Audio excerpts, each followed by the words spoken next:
আকৃতি করার জন্য এক সাইড থেকে একটু চাপাই দিলাম, অথবা তুমি নেওয়ার সময় হ্যাঁ 0.8/1 নিতে পারো। চাপাই দিলাম। এবার আমরা কি করব, ডাইরেক্ট সিলেকশন টুলের মাধ্যমে উপরের অংশ ডাইরেক্ট সিলেকশন টুলের মাধ্যমে উপরের অংশটা সিলেক্ট করে ডিলিট করে দিলাম। এবার আমরা রাইট ক্লিক করে জয়েন করতে পারি, আগেও করে নিতে পারি, পরেও করে নিতে পারি, কোনো সমস্যা নেই। জয়েন করা মানে কি, আমাদের এদিকেও সে একটা বর্ডার দিয়ে দিচ্ছি। এরপরে আমরা কি করলাম, এখানে আবার ইলিপস টুলে গেলাম।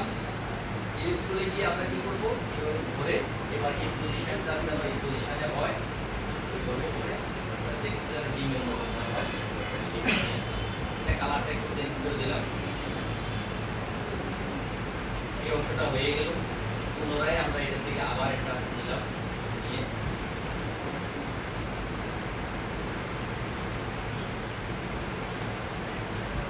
দিলাম এটা গ্রিন কালারটা, গোলাপি কালার দিয়ে দিলাম।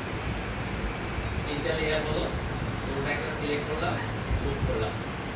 এবার একটা সাইডে আমরা কি করলাম, একটা অ্যাঙ্গেল করে দিলাম। এবার আমরা কি করলাম, এইখানে এই যে টুলটা আছে, এখানে যে রোটেট টুল ক্লিক করলাম, অল্টার ধরে এই পজিশনে একটা